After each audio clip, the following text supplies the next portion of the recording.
Muy buenas noches, estimados compañeros. El día de hoy abarcaremos el tema fiscalización en Colombia, el cual está a cargo de la compañera Soslenis Mesa Orozco y quien les habla, Elena Arisa Fonseca. Esperamos que las siguientes intervenciones, aportes e información sean de su total agrado y utilidad. Iniciamos definiendo qué es la fiscalización. Y es aquel conjunto de tareas cuya finalidad es la de instar a que los contribuyentes cumplan con su obligación tributaria, cuidando que sea siempre de manera correcta, íntegra y oportuna el pago de los impuestos. La fiscalización se puede entender desde tres perspectivas, las cuales son orgánica, funcional y procedimental. Orgánica es el sujeto de administración a quien se le recomienda o encomienda adelantar la tarea de inspección. Funcional, que son las actividades que el ordenamiento le permite realizar a esa administración, y procedimental, que son las etapas administrativas mediante las cuales la administración realiza la función de fiscalización. ¿Cuál es el objeto de fiscalización? Es la de examinar las declaraciones y autoliquidaciones de los obligados tributarios, así como la investigación de lo que puedan haber ocultado o falseado en su declaración. Dentro del objeto de la fiscalización tenemos las facultades de fiscalización, cuyo fin es el de recaudar los impuestos como parte de sus funciones en los intereses públicos. El derecho de los contribuyentes, estos tienen la libertad de configurar jurídicamente sus operaciones económicas en donde se involucren hechos generadores de impuestos. Las acciones de fiscalización, por tanto, son los procesos masivos y procesos selectivos. Se entiende por procesos masivos todos los procesos que enfrentan un número significativo de contribuyentes mediante procesos más estructurados de atención y fiscalización, contando con un apoyo informático uniforme a lo largo del país, cuyo objetivo es el de lograr una eficiente y efectiva fiscalización. Procesos selectivos son aquellos planes jurídicos o actividades económicas o grupos de contribuyentes específicos los cuales muestran un incumplimiento mucho mayor. Actuaciones administrativas. Se entiende por administraciones administrativas el conjunto de decisiones y operaciones que imparten las autoridades administrativas con el fin de cumplir los cometidos estatales, de prestar satisfactoriamente los servicios públicos y hacer efectivos los derechos e intereses reconocidos a los administradores. Tenemos que en el Estatuto Tributario, en su libro quinto, se encuentra detallado todos los procedimientos o se encuentran detalladas las actuaciones ante la DIAN, los deberes y obligaciones formales, las intervenciones de la administración, devoluciones, entre otras disposiciones procedimentales. Recordemos que según la Constitución Política de 1991, en el artículo 95 nos mencionan los deberes y obligaciones de los ciudadanos que tenemos para contribuir con el financiamiento y los gastos del Estado. Luego entonces la DIAN es el ente encargado de realizar el recaudo de los impuestos de carácter nacional creados por leyes en el Congreso. Tenemos que la fiscalización hace parte de los procesos tributarios de los que la DIAN se encuentra encargada y es aquella área que se encarga del proceso de investigación, realizar visitas, cruce de terceros, etcétera, para verificar el debido cumplimiento de los contribuyentes. En esta área se profieren los actos preparatorios o de trámites, los cuales no son actos administrativos definitivos, donde se propone imponer una sanción mediante un pliego de cargos, por tanto no se encuentran sujetos a recursos porque se encuentran en proceso de trámite. Este proceso continúa en el área de liquidación. Esta área recibe el pliego de cargos proferida por fiscalización y la confronta con la respuesta del contribuyente, quien está en derecho de controvertir, y luego entonces el área de liquidación establece quién tiene mayores argumentos probatorios y jurídicos, y con base a dicha información se profiere el acto administrativo que ya se considera definitivo, ya que se está imponiendo una sanción. La etapa que lo precede es la etapa de discusión, ya que el contribuyente tiene el derecho a debatir los planteamientos que le ha hecho la DIAN. Esto se da en el proceso jurídico. Finalmente se da el proceso de cobranza, donde se finaliza el proceso que se le ha modificado previamente al contribuyente. ¿Cómo se notifican las actuaciones administrativas? Entonces, toda actuación administrativa se debe notificar con base a la información que suministra cada contribuyente en el RUT.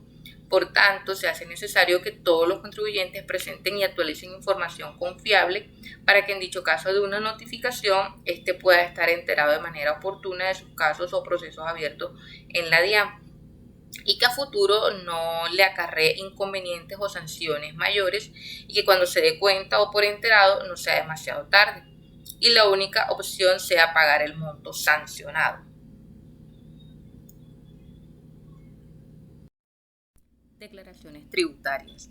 Se entiende por declaración el medio por el cual se paga el impuesto correspondiente al concepto de que se trate. Un ejemplo puede ser el impuesto a la renta. Toda declaración tiene una presunción de veracidad, a menos que la administración entre a cuestionar. Entonces ahí se procede a hacer las correcciones. Vamos a continuación a detallar cada uno de los siguientes artículos en donde se nos va o vamos a mencionar las diferentes situaciones a las que se puede ver involucrado un contribuyente en el momento de realizar declaraciones tributarias. Por ejemplo, en el artículo 588 del Estatuto Tributario se indica que cuando se aumenta el valor a pagar o se disminuye el saldo a favor, se da un plazo para corregir la declaración de 2 años siguientes al vencimiento del plazo para declarar. La sanción equivale al 10% o 20% según sea el caso del mayor valor a pagar o menor saldo a favor. Según el artículo 589, cuando lo que se desea es hacer una corrección para disminuir el valor a pagar o aumentar el saldo a favor, los plazos se presentan dentro del año siguiente al vencimiento del término para presentar la declaración o un año después a su corrección. Cabe mencionar que la ley sancionada 2010 del 2019 cambia el plazo que cobijaba el artículo 588, que es de 3 años para la aplicación de la corrección. También cabe recordar que este tipo de sanciones y plazos se aplica solo cuando la corrección es voluntaria. Ahora veamos el escenario cuando la corrección es provocada por la administración. Entonces tenemos el artículo 590 en donde, como habíamos dicho anteriormente, el contribuyente tiene un plazo para aplicar las correcciones voluntariamente, pero si no las hace, sino que las hace la DIAN, cuando entra a cuestionar los datos suministrados en dicha declaración, hasta ahí tuvo plazo el contribuyente para hacer sus correcciones voluntarias y se da inicio a la corrección provocada. Deben darse en los términos del acto administrativo donde se propone la modificación de esa declaración.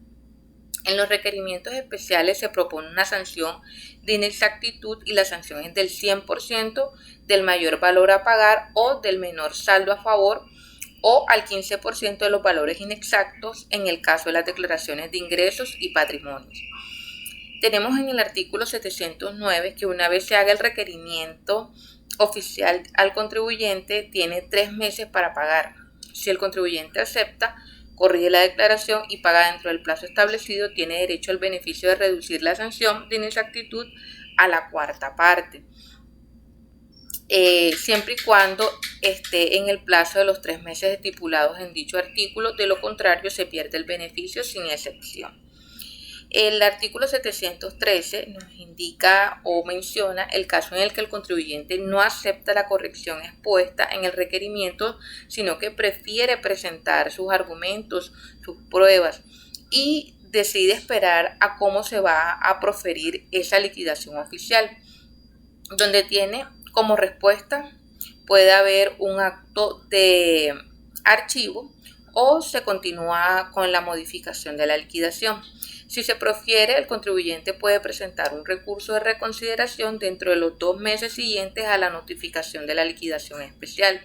Este puede presentar una declaración provocada que, según el artículo 713, se le brinda el beneficio de reducir la sanción de inexactitud a la mitad.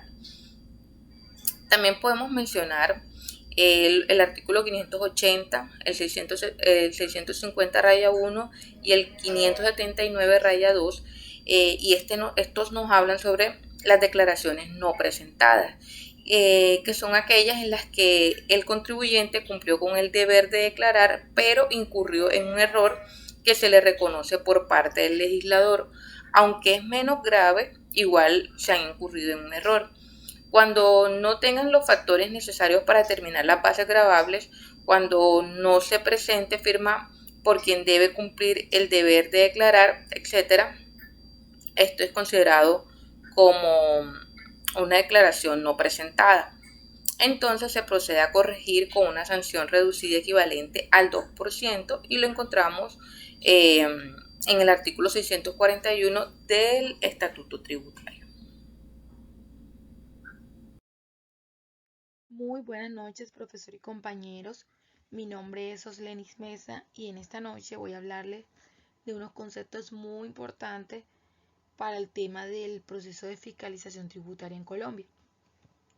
Voy a comenzar por el acto administrativo, aclarando de que un acto administrativo es un acto de la administración, pero no todo acto o actividad de la administración es un acto administrativo con fines de derecho.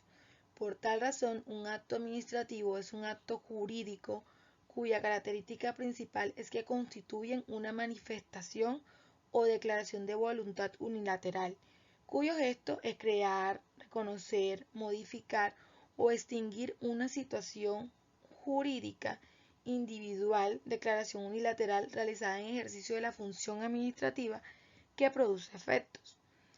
Los actos administrativos cuentan con unas partes muy importantes como las vemos ahí, como lo son el sujeto, que es el órgano específico que formula la declaración de voluntad en representación del Estado, siempre y cuando ello esté dentro de sus competencias según lo establecido en la Constitución.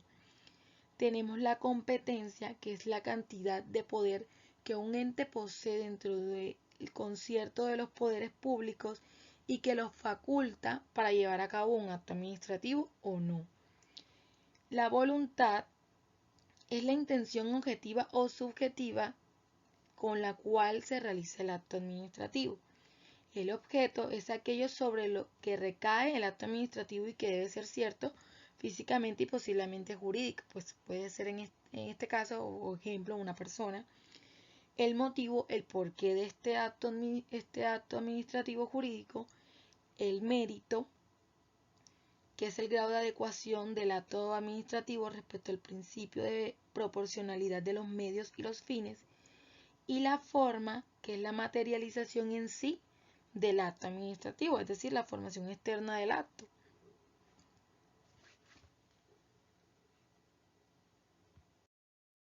El acto administrativo cuenta con unos elementos fundamentales como lo son la autoridad, motivación, contenido del acto.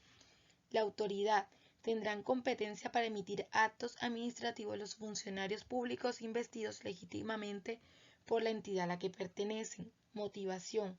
Razones fácticas y legales que previamente debe tener presente la administración y las cuales les sirven de fundamento al expedir un determinado acto administrativo. Contenido del acto. Hace referencia al resultado final obtenido luego de haberse tenido en cuenta integralmente todos los componentes que conforman un acto administrativo y los cuales constituyen la materialización expresa de la decisión.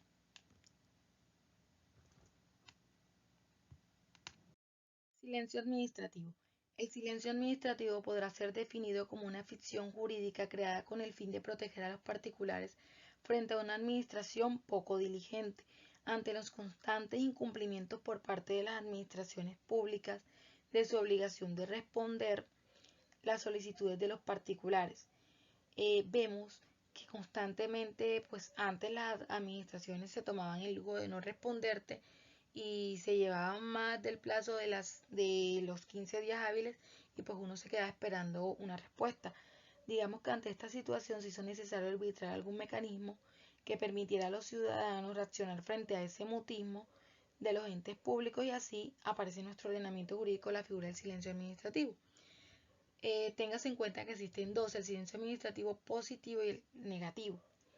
El negativo es para que cuando pase ese tiempo, el límite de contestar una petición, pues ya el particular entienda que la respuesta fue negativa. Es decir, fue un no a su solicitud.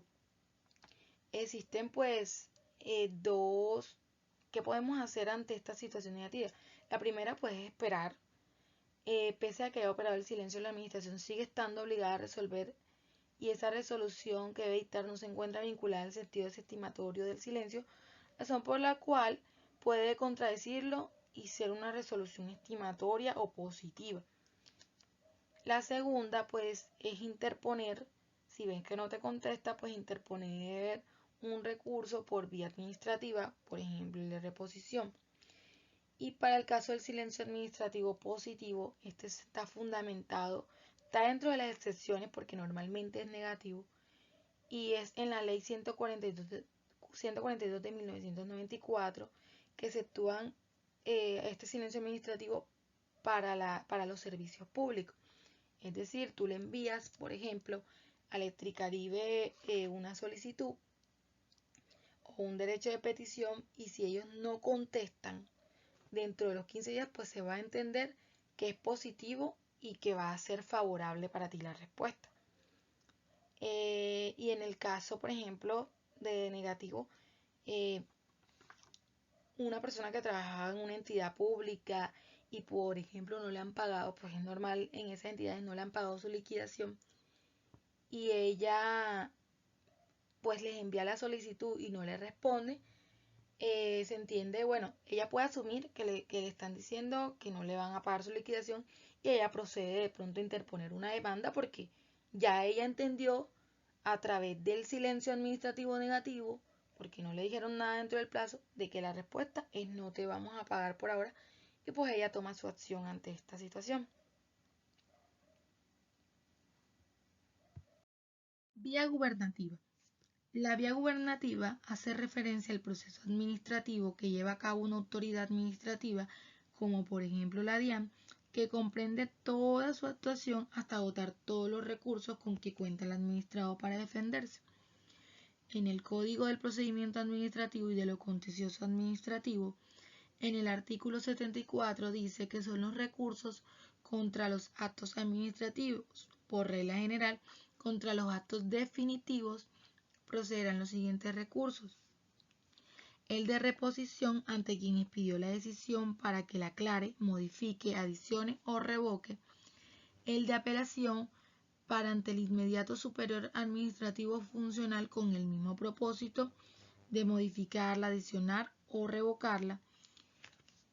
En el de apelación no habrá apelación de las decisiones de los ministros, directores de departamento administrativo, superintendentes y representantes legales de las entidades descentralizadas, ni de los directores u organismos superiores de los órganos constitucionales autónomos.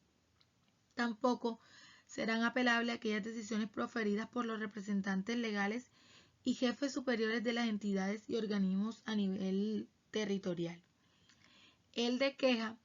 Cuando se rechace el de apelación, este recurso se dice que es facultativo porque el individuo podrá presentar su queja ante el superior del funcionario que dictó la decisión y deberá anexar la providencia que haya negado este recurso.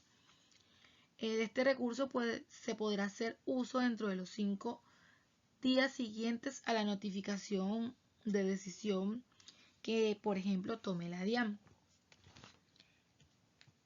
Recordemos que un requerimiento especial es un acto administrativo que profiere la DIAN con el cual da inicio formal al proceso de fiscalización de las declaraciones tributarias privadas presentadas por el contribuyente, con el fin de modificar la declaración privada presentada inicialmente por el contribuyente cuando la DIAN pues tenga indicios o pruebas de que esa declaración tiene errores o inconsistencias. Por ejemplo, la DIAN profiere un requerimiento especial. ¿Qué hace el contribuyente? Presenta una respuesta a ese requerimiento especial.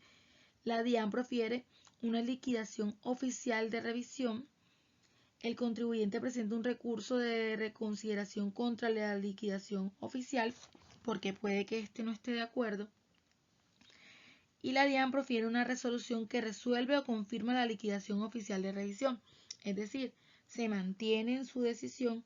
Aquel contribuyente, al ver que pues ya no ha podido con ninguno de estos recursos utilizados anteriormente, pues presenta una demanda de nulidad y de establecimiento del derecho ante la justicia administrativa. Entonces ahí tenemos un caso en donde, o cómo es el procedimiento ante la DIAN frente a esto de vía gubernativa. También les quiero mencionar que la vía gubernativa desapareció en la ley 1437 del 2011, en donde ya no se habla de vía gubernativa, sino de la actuación administrativa antes mencionada. En lugar de referirnos al agotamiento de la vía gubernativa, pues ya debemos de decir el agotamiento de la actuación administrativa, que es lo mismo. Pues, en fin, agotar todos los recursos que se tienen para controvertir la decisión administrativa que nos afecta.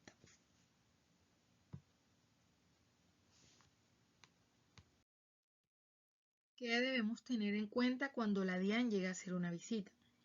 Software licenciado a nombre de la empresa, el cual debe estar vigente. Libros oficiales con fecha de impresión anterior a 3 meses. Resolución de facturación vigente. Si la visita es por un requerimiento especial, tener todos los documentos que valen este requerimiento, ya que la DIAN va a proceder en cualquier momento a solicitarlos y hacer revisión de los mismos. A continuación les vamos a presentar un ejemplo de requerimiento especial de la DIAN, la cual se lo hace a la empresa Palmetto por unas inconsistencias que encuentra en la relación comercial que mantuvo con otra empresa, la cual está implicada en emitir facturas ficticias o vender facturas. Entonces, en esa relación, la DIAN decide hacerle requerimiento de unas declaraciones a la empresa Palmetto. Entonces vamos a leérselo y vamos a ver cómo está compuesto este requerimiento.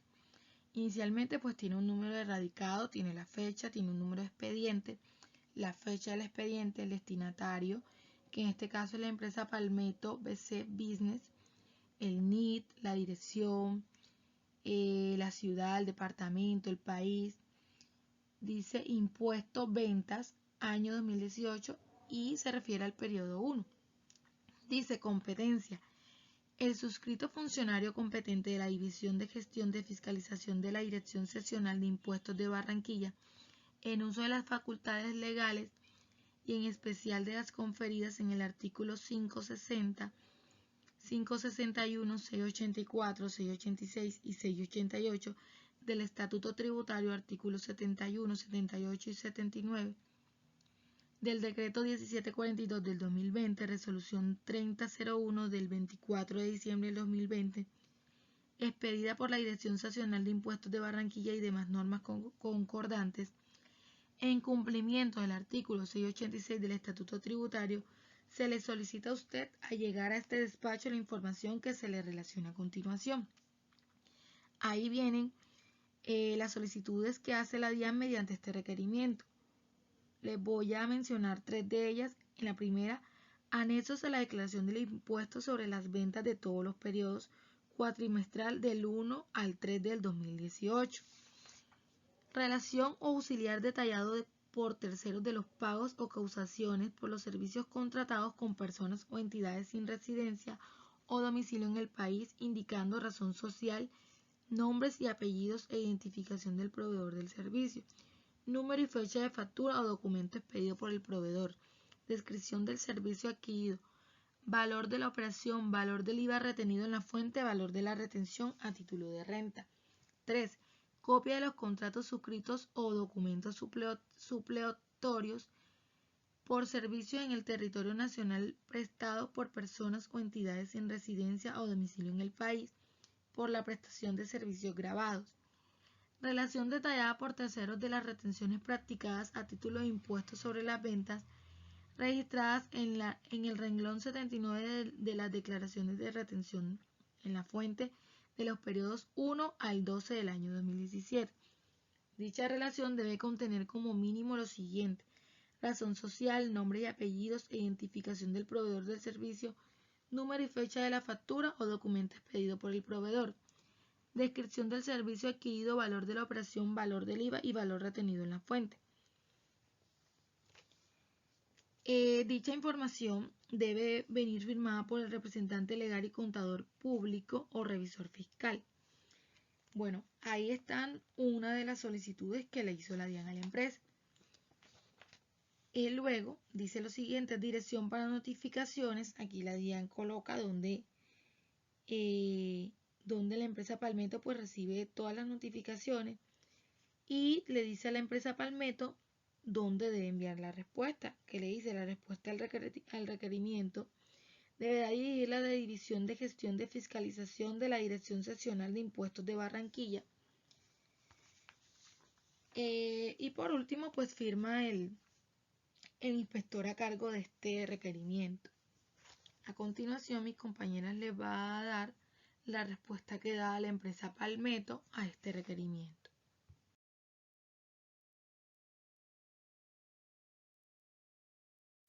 Así es, compañera. Bueno, la respuesta al requerimiento se daría de la siguiente manera. Es un oficio donde se va a indicar a quién va a ir dirigido, que sería la División de Gestión de Fiscalización, Dirección Seccional de Impuestos de Barranquilla. En el asunto sería la respuesta al requerimiento de información número tal, de fecha, mediante notificación recibida el 11 de mayo del 2021. Bueno, en el primer lugar, se indican los anexos a las declaraciones de impuestos sobre las ventas de todos los periodos. En segundo lugar, se da la relación auxiliar detallado por terceros de los pagos o causaciones por los servicios contratados con personas o entidades sin residencia o domicilio en el país, indicando la razón social y o nombres y apellidos e identificación del proveedor del servicio, número y fecha de la facturación o documento expedido por el proveedor, descripción del servicio adquirido, valor de la operación, valor del IVA, etc. En tercer lugar están las copias de los contratos suscritos y o documentos superiores traducidos al español por servicios en el territorio nacional prestados por personas o entidades sin residencia o domicilio en el país por la prestación de servicios grabados. Cuarto punto sería la relación detallada por tercero de las retenciones practicadas a título de impuestos sobre las ventas registradas en el renglón 79 de las declaraciones de retención en la renta de los periodos 1 al 12. Dicha relación debe contener como mínimo lo siguiente: la razón social y o nombres y apellidos e identificación del proveedor del servicio, número y fecha de la factura o documento expedido por el proveedor.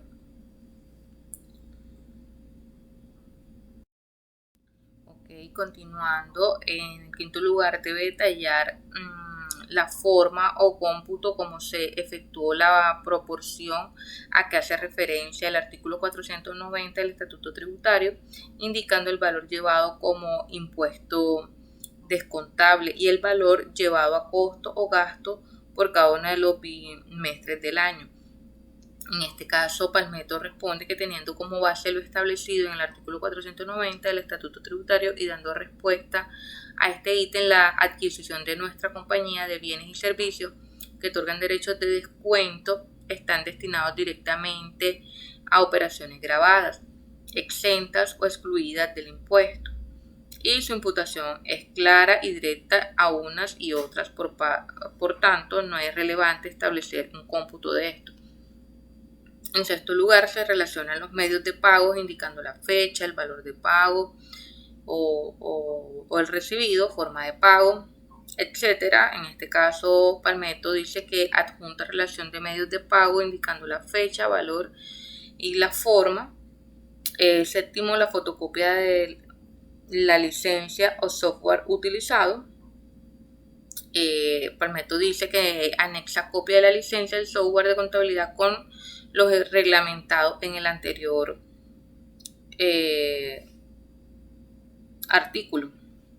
Octavo, dicha información debe venir firmada por el representante legal y el contador público o revisor fiscal. Y noveno, la información solicitada a las pruebas que la sustenta, acompañada de la respectiva certificación de revisión del revisor fiscal o contador público, según sea el caso. Bueno, con esto damos por finalizado el ejemplo. Agradeciendo la atención prestada, a continuación les vamos a presentar una pequeña dramatización de fiscalización tributaria que trata de una empresa que por diferentes motivos dejó de cumplir con sus obligaciones tributarias como lo son el IVA, el ICA, la retención en la fuente y diferentes procedimientos a seguir para este tipo de situaciones.